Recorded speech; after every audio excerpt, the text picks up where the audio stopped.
Hi everyone, welcome to my channel. अगर आप channel पर न्यू हो तो प्लीज़ मेरे चैनल को सब्सक्राइब करना मत भूलिएगा। तो चलिए हम in those years of lantern light के नेक्स्ट पार्ट को शुरू करते हैं।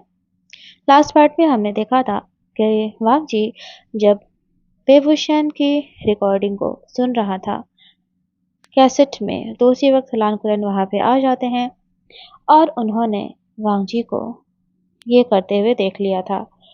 वो वांग जी से बहुत नाराज़ होते हैं और कहते हैं कि अब से वो बेवुशन से नहीं मिलेगा। स्कूल का फोटो डे आ चुका था और एक तरह का शोर शराबा जो कि सिर्फ एक गवर्नमेंट हाई स्कूल जो कि एक स्मॉल चाइनीज टाउन में था उसमें देखने को मिल रहा था। एक ऐसा शोर जो सिर्फ इस तरह के स्कूलों में देखा जाता था, हाई स्कूल स्कूलों में। टीचर्स डांट रहे थे, स्टूडेंट्स अपनी यूनिफॉर्म में जो सिलवटें पड़ी हुई थी उनको ठीक कर रहे थे और गर्ल्स ने एक दूसरे से कोम्ब को बोरो करके अपने हेयर्स को ठीक करना शुरू कर दिया था। लान वांगजी सबसे फ्रंट वाली बेंच पर एकदम परफेक्टली बैठा हुआ था। उसकी शर्ट ऊपर तक बटन अप थी, टाई अपनी जगह पर बिल्कुल परफेक्टली नॉटेड थी, लेकिन वांगजी के चेहरे पर एक्सप्रेशंस नहीं थे। वांगजी ने अपने शूज़ को एक रात पहले इतना ज़्यादा पॉलिश किया था, तब तक जब तक कि उन शूज़ में वांगजी को अपना रिफ्लेक्शन ना दिखाई देने लगे। इसलिए नहीं कि उसे फ़ोटो की फ़िक्र थी, बल्कि इसलिए क्योंकि वेवूशियन ने उससे कहा था कि वो वांगजी के ब्लैक शूज़ पर कोई भी धूल नहीं दिखना चाहता है। और वेवूशियन ने वांगजी से कहा था कि अगर वांगजी उसके बगल में बैठेगा तो उसे वेवूशियन को अच्छे से रिप्रेजेंट करना ही होगा। क्या ये एक तरीका था वेवूशियन का ये कहने का कि वो चाहता है कि वो और वांगजी एक साथ अच्छे दिखें, और इसी वजह से वांगजी देर रात तक जगता रहा था। उस समय शूज़ को बहुत ही प्रॉपर्ली ब्रश किया था और अभी वो अपने ब्लेज़र को भी क्लीन करके बैठा हुआ था और उसकी ड्रेस ना बिल्कुल परफेक्ट थी। वेवूशियन हर दिन की तरह आज भी लेट ही आया था और वो कॉरिडोर में दौड़ते हुए जा रहा था। यूनिफॉर्म उसकी हाफ टक थी और हेयर्स हवा में लहरा रहे थे और उसके चेहरे पर एक प्यारी सी मुस्कुराहट थी। तभी वेवूशियन ने क्लास की मॉनिटर की तरफ अपने हाथ को वेव किया और ये देखकर क्लास मॉनिटर वेवूशियन की ओर देखने लगा। भांगजी को तो ऐसा लगा जैसे कि उसकी हार्ट बीट रुक सी गई थी। जब वेवूशियन वांगजी के बगल में जाकर बैठा तो उससे फ्रेश सोप और टैल्कम पाउडर की स्मेल आ रही थी। वेवूशियन वांगजी से कहता है धीरे से, अपनी चिन को रब करते हुए, वांगजी आज मुझे ना शेव करना पड़ा था। मैं ना एक स्कूल फोटो के लिए बहुत ज़्यादा ओल्ड एज का लगने लगा था। वांगजी ने अपनी स्माइल को छुपाने के लिए अपने फेस को दूसरी तरफ टर्न कर लिया और कहा, वेवूशियन तुम लेट हो गए हो। तो वेवूशियन ने कहा, हरी मैं अपने टाइम से आया हूँ, उसी एग्जैक्ट टाइम पर जब वांगजी तुमने मुझे याद करना शुरू किया था। भांगजी अपने हाथों की तरफ देख रहा था जिनमें कोम्ब था और वो कोम्ब सिर्फ वेवूशियन के लिए था। बिना एक दूसरा वर्ड कहे वांगजी ने वो कोम्ब वेवूशियन को दे दिया। उसे पता था कि हर दिन की तरह आज भी वेवूशियन लेट आएगा और उसके हेयर्स बिल्कुल मैसी हो जाएंगे, एक कॉमिक कैरेक्टर की तरह। वांगजी से कोम्ब ले करके वेवूशियन ने अपने हेयर्स को जल्दी जल्दी मतलब ना कोम्ब करना शुरू किया। तभी वेवूशियन ने अपने क्लास टीचर की ओर देखा जो कि उसकी तरफ घूर रहे थे और मुस्कुरा रहे थे। थैंक गॉड वांगजी को एक मौका मिल गया था। अपने ईयर्स पर जो एक पिंक शेड आ गया था ना, और जो जो कि उसके गलों तक आ रहा था शाइनेस की वजह से, वो वांगजी वेवूशियन से छुपाना चाहता था। वेवूशियन वांगजी के बहुत क्लोज था। उनकी नीज एक दूसरे से टच कर रही थी, शोल्डर्स और आर्म्स भी एक दूसरे के काफी करीब थे। वांगजी की कंडीशन रह रह के और ज्यादा वर्स होती जा रही थी क्योंकि वेवूशियन उसके बेहद करीब बैठा हुआ था। क्योंकि वेवूशियन ने एक दूसरे स्टूडेंट को उसी बेंच पर बैठने के लिए जगह दे दी थी, इसलिए वेवूशियन वांगजी के और ज्यादा करीब आ गया था। फोटोग्राफर कहता है, ओके क्लास, अब आप लोग चुप हो जाइए और जब मैं कहूँ ना तब आप लोग स्माइल करना।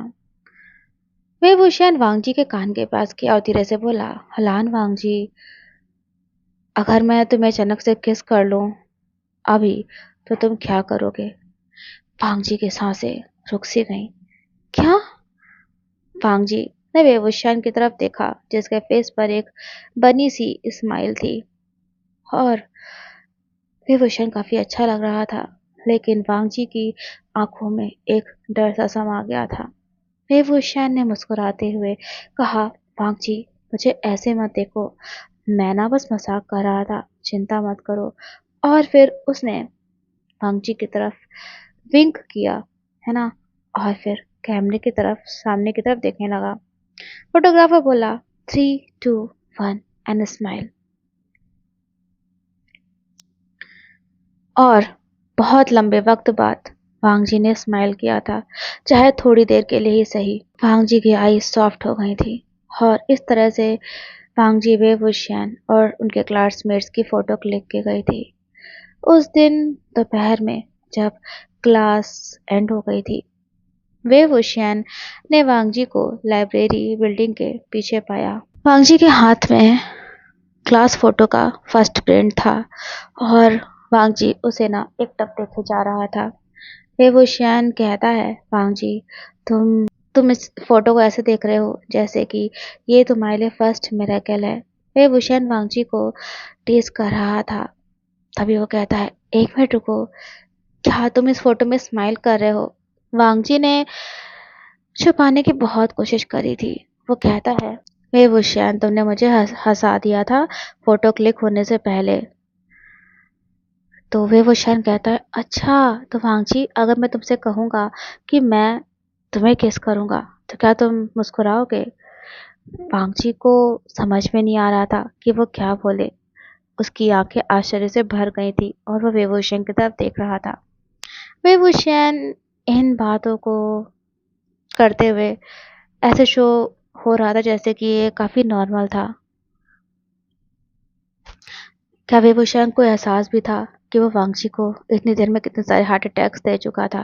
तभी वेवुशियन बोलता है, ठीक है, तो फिर इसे ना फ्रेम में करवा लो। वांगजी, ये स्कूल फोटो में पहली बार तुम्हारी रियल स्माइल है, इसलिए इसको फ्रेम करवा लो। मुझे यकीन है कि तुम आज से पहले कभी इस तरह से स्माइल नहीं किए होगे और ये सब मेरी वजह से है।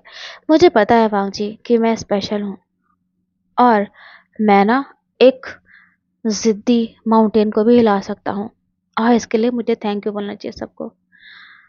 लान वांगजी अपनी चाइनीज टेक्स्ट बुक को देख रहा था, जो कि इस वक्त उसके लिए सबसे सेफेस्ट प्लेस था।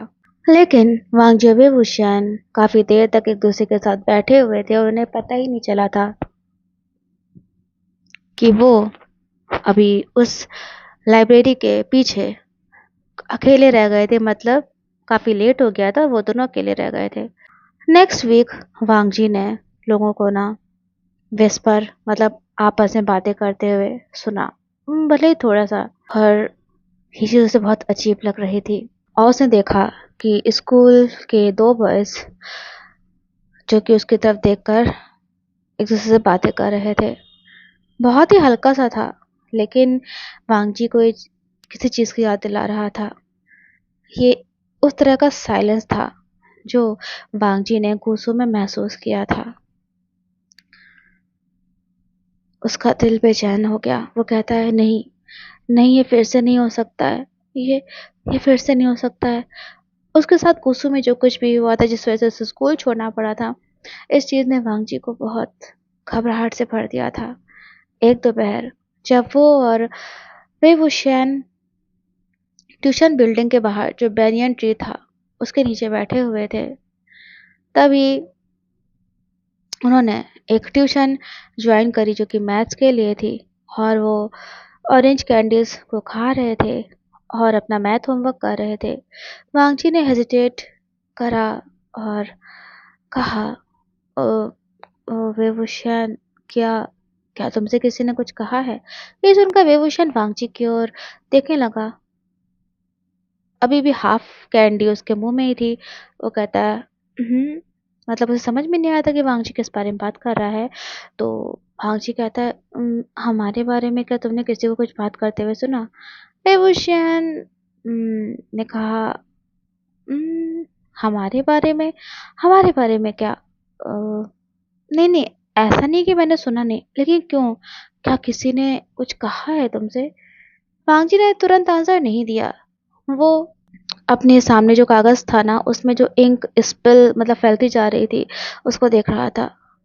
वो कहता है, "बस, बस कुछ नहीं, कुछ बहुत ही फ़ैमिलियर सा मुझे महसूस हुआ था।" तभी वेबुशियन ने आगे बढ़कर उस पेंसिल को जिससे इंक लीक हो रही थी, वो वांगजी के हाथ से छीन ली और कहा, "लान वांगजी, सुनो, अगर किसी ने भी हिम्मत करी ना कुछ भी उल्टा-सीधा बोलने की, तो तुम मुझे उसे हैंडल करने दोगे, ठीक है? और हमारे बारे में कहने का है ही क्या? हाँ? कोई क्या कहेगा हमारे बारे में?" मांगजी वेबुशियन की तरफ देख रहा था। तभी वेबुशियन कहता है, "अगर किसी भी तरह का कोई मुसीबत या कोई अफ़वाह फैली ना, तो वांगजी तुम तो मुझे जानते हो ना, मैं तो किसी भी चीज़ को अपने बस में कर सकता हूँ।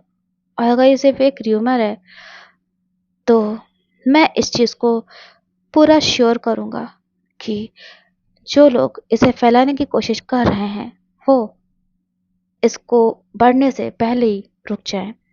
वांगजी मुस्कुरा नहीं रहा था। वो कहता है, "अफ़वाहों ने एक बार मुझे बर्बाद कर दिया है।" ये सच वेबुशियन और वांगजी के बीच में पहली बार आया था। वेबुशियन ने कैंडी रैपर को दूर किया। वो पहले से काफ़ी सीरियस हो गया था। वो कहता है, "वांगजी, मुझे पता है और मैं फिर से ऐसा नहीं होने दूँगा। मैं तुम्हें उस चीज़ से दोबारा गुज़रने नहीं दूँगा। मैं किसी भी चीज़ को, किसी भी र्यूमर को, हमारी फ्रेंडशिप को स्पॉइल करने नहीं दूँगा।" उस रात वांगजी को अपनी डेस्क ड्रॉअर के अंदर एक नोट मिला। उस पर कोई साइन नहीं था, लेकिन वांगजी को वो हैंडराइटिंग समझ में आ गई थी। शाओ लियू, वो एक लड़का जो वेबुशियन से अक्सर मार्शल आर्ट मूवीज़ के बारे में बात किया करता था। उस नोट में लिखा था, "मुझे नहीं पता था कि चुपचाप रहने वाले लोग भी इतना ज़्यादा बोल्ड हो सकते हैं। खैर, लाइब्रेरी की वॉल ना साउंड प्रूफ नहीं है। Cut sleeve. शायद अगली बार मेरे करीब भी मत बैठना।" उस नोट में ये लिखा हुआ था। वांगजी ने उस नोट को एकदम ना गुस्से में मोड़ दिया। वो मतलब बहुत ज़्यादा डर सा गया था। कट स्लीव, ये एक वर्ड जिसने वांगजी की यादों को ताज़ा कर दिया था।